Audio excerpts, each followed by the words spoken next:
Hi, and welcome to Tech Takeaways, the podcast taking technology's largest challenges and chopping them down into little bite-sized chunks just for you to enjoy. I'm your host, as ever, Jason Fitzgerald, aka Jbomb, and I'm joined on the sofa by Paul Stringfellow, fresh back from InfoSec. I am. Well, I don't know about fresh, but I am back from InfoSec, Jbomb. Yeah, let's see how many episodes that sticks around for. I think probably just this one. Yeah, maybe. Yeah. Probably best. Yeah. We might even re-record the whole thing and take it out. No, we're going to leave it in. Leave it in for this edit. Leave it in. So this episode is about InfoSec Europe. You know, took place last week in London. In London, 2 days. Europe's leading security event, getting everyone together. And you went. I'm very jealous that you went because I really fancied it, but just a little bit busy. So how was it? How did you find it? Well, yeah, unlike you, I mean, I'm not busy. I get to do these things, so I don't have to do any real work. So I'm saying that like that's ironic. No, I genuinely don't have to do any real work. Did you enjoy it? It was a good show. We'll ignore the train journey down there. Yes, and we are indeed. We are recording this. Two major milestones for us this week where we're recording. InfoSec last week, Taylor Swift in Liverpool this week as well. So that's very exciting. By the time you've watched this, she's done Anfield. She's moved on, but it was great. We love you, Tay-Tay. Yeah, indeed. We thought we could have a cardboard cutout, but we forgot to bring it. So never mind. Anyway, InfoSec. It was a good show. It always is. I think it's an interesting show. I think for people watching this, if you're in the InfoSec space and you don't get yourself down to that show, you're possibly missing a bit of a trick. It's a big show run at the XL in London, which is where lots of these things tend to operate. Lots and lots of vendors there, and it's not just the vendors with the big impressive stands that are the ones you're looking at. There's lots of vendors there who are relatively new to the industry, trying to make a name for themselves, but trying to get some recognition, build some brand recognition. And there's always some innovative companies in there, some startups in there who are just trying to do some little new bits and pieces. So it's always useful for that. I love events like that. It's quite a good mix of kind of, you get the keynote, you learn something, the culture, and and it looked really fun. Like I saw a video of a guy in some kind of like phone booth having money blown at him, and it was kind of like the crystal maze, he's trying to grab all the cash kind of thing. I don't think it was real money, but it looked fun. Yeah, Joe, I missed all the fun bits. You missed that one. I was there and I didn't even see that. So, I think a couple of things I did see though, and there's a couple of kind of takeaways that I had from it. I think one thing that surprised me, perhaps, there's some things that surprised me and some that didn't. So I think one of the things that did surprise me though was that I didn't see, innovation's not quite the right word, but I didn't see quite as many companies almost doing off the wall, kind of slightly off center type things. There was lots of companies who were doing innovations and iterations of more mature, more well-known kind of security techniques, security tools, security challenges. So there's a little bit more than that. And I saw a lot less, and maybe I missed the corner where this was happening perhaps, but I saw a lot less of that kind of doing something, and maybe that speaks to some of the maturity of the industry now as well. Actually that the problems that we're trying to deal with aren't set because the problems are going to change. And, we talk about AI a lot now, who doesn't, but, AI is going to drive a lot of that change. But, and that was probably one area that didn't surprise me was conversations around AI. I actually took a look through the agenda, and there was a lot of AI things on there, AI tools to protect, AI risks, AI, mitigation, where you should. It was this year's InfoSec, AI InfoSec. I think possibly less AI focused than I expected it to be. Right. I think if there was, AI is kind of finding itself in cybersecurity in a couple of ways, isn't it? I think there is the risk that AI is presenting. So we're seeing cyber attackers use Gen AI, maybe particularly, but AI in general, AI and analytics to more effectively look for potential targets, plow through information when they're doing reconnaissance so they can more accurately craft an attack. Yeah. And we're seeing attackers use Gen AI to, particularly when it comes to phishing attacks, they are looking at using Gen AI. They're doing that reconnaissance, looking to study normal communication between people across an organization, and then using that telemetry and that insight to generate accurate kind of threats that will make it more difficult for us to educate our users around what a threat looks like, but also maybe traditional tools to as effectively spot. There's no point now looking for bad spelling, bad grammar, and Nigerian princes. Hi, Nigerian prince. We haven't said hello for a while. But it's no good just looking for that kind of stuff now. We are looking actually, and a lot of the threats don't even carry kind of malicious payloads in them. They are just trying to guide people to do things that aren't almost, the payload isn't malicious. The payload is malicious intent in the message. Can you, it's the CEO, can you pay this?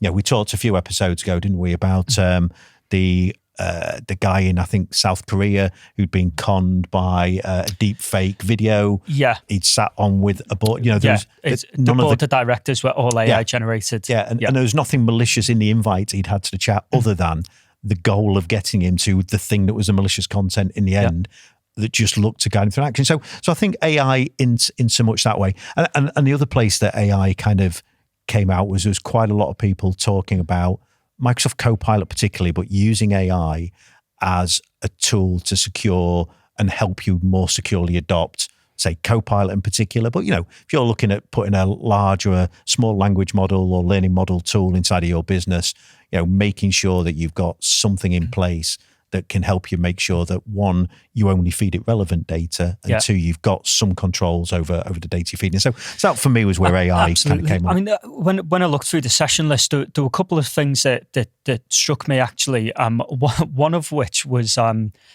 almost our podcast episode 46. It's always about DNS. Yeah. We've spoken about this quite a lot. But outside of that, there was a lot of people kind of sharing their real world experiences with it, and I think that they're always the sessions that I get the most value from, because you look at it and it for exactly the reasons that you said there. The threat landscape is changing. It's always nice to learn from someone else, on their shared experiences. What tools are they using? What challenges did they face? How did they overcome it? How can I take their experience and kind of bring it into what I do? I saw there was it McLaren? There was a keynote speaker there, and I think she was talking about kind of the culture of cybersecurity, and I think that with cybersecurity, there's a lot of emphasis put on the technology, AI, Copilot, all this kind of stuff. But without the right culture of adoption and usage, the technology is not rendered useless, but you don't get the most value out of it. Yeah, and I think there was a lot of, there's a lot of vendors in there who were looking at how they can, we talked about AI before, but how they're using that kind of technology to try and help identify problems, prioritize risk, and almost help to remediate risk. Automation continues to be a big topic, and I talked to a few companies in there who were doing kind of automation tools around building security, so SOAR platforms, etc. And I suppose one of the, it's interesting you talked about kind of learning from new experiences. I mean, there's a couple of things that I did go to that were relatively new to me. So, I sat in one session where they were talking about building kind of threat trees. So looking at risk tree development. So this idea, so obviously a risk tree in itself, this was a guy from a software company who had software that helped you develop risk trees and how to deal with that. But actually as a concept, it was quite an interesting idea. So, what is the risk? And then building this kind of flow chart of where are all the risks, and then what happens if this happens, what does that lead to, and how should we use that? And I did. I thought it was really interesting. It's not something I've done before, and I thought it was a really interesting way, obviously some software to help you develop that, but there's no reason you can't get some paper on the wall and start to draw that kind of thing out. But actually, as an interesting way to look at risk inside of an organization, figure out how that risk might unfold and what it might impact, and then how you can go about dealing with that. So I thought that was quite interesting. And then I spoke to a couple of companies, actually, in an area that, not an area I wasn't familiar with, but was an area I was not familiar with in the way they were talking about it. And these were a couple of kind of threat intelligence platforms. So obviously lots of people are familiar with threat intelligence. They're probably seeing threat intelligence used inside of, if they're using, a SentinelOne, a CrowdStrike, a Sophos, an Arctic Wolf as MDR platforms or XDR platforms.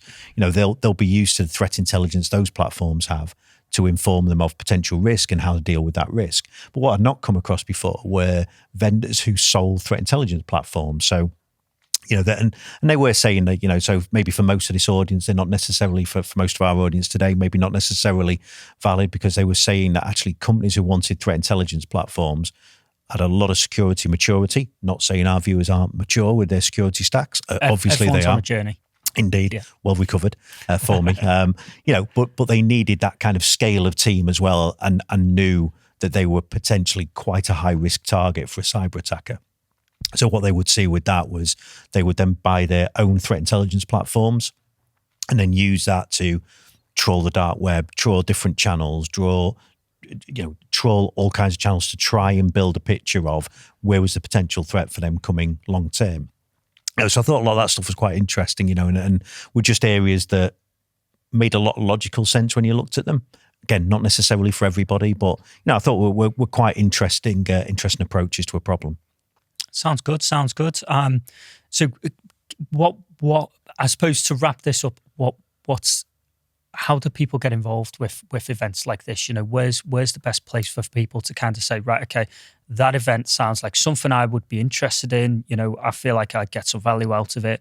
How do people find out about these events? That's a really good question. And I think, I'm quite fortunate, and I'm quite fortunate. And actually, it is. I know, kind of jokingly said I don't have real work to do, but it literally part of my job is to go to these events, understand the industry. Yeah, because that's and as a company, that's what we're trying to do. Because we are very aware that our customers are often very, very busy, just trying to keep the lights on, keep things secure, keep the operation turning over. Their job is to kind of make sure that the business does what the business needs to do.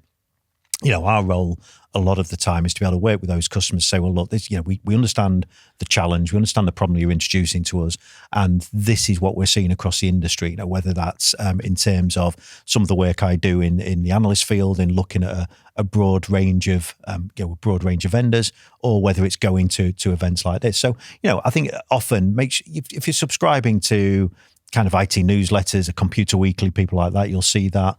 But then just go and look them up, security events. And you don't have to travel to the US. We have lots of events in London. We had DTX the other week in Manchester. Yeah. You're seeing lots of these events. But speak to the people who are supplying you. If speak to us. If you've got other suppliers, other vendors in your organisations, find out the kind of shows they're involved with. So that's a useful way. Yeah, great. And just kind of keep an eye out to keep an eye out in general in the IT press, and you'll see these kind of things. And I recommend highly. I think if you've got the opportunity to do it, I don't think you need to go to every show by any stretch of the imagination, but I think if you've got the opportunity to do it, go to them. Even if it's not every year, go once every couple of years, because it's a really good way to find lots and lots of interesting vendors doing stuff in one location. InfoSec's quite a big show. It's a 3-day thing. Yeah. You probably need at least 2 days to kind of get around it properly. But even if you can only get down for a day, I know you didn't go down, but actually your approach of know what's going on and get it designed and say, right, well, I'm going to go and I'm going to go this and this. Have a plan for the events. And I think, give yourself a little bit of flexibility in terms of, I'm going to go around the show floor and see who's interesting to talk to. Yeah. But actually, you got some things you want to go and see, because there's loads of great presentations like that. It's not just big vendor stands where they're doing random things in telephone boxes and giving away random nonsense. If you want random nonsense in the next 5 years worth of birthday presents, these are the place to go. But it's not just that. Have a plan, some tick off the things that you want to go see, and then take a little bit of time to do the show floor almost. That's and find out what's going on. Yeah, sounds like a great event, and a great episode as well. So if you've not yet subscribed, hit the subscribe button below. We're available in homes of all good podcasts. We hope you enjoyed the episode. We'll catch you next week. Bye.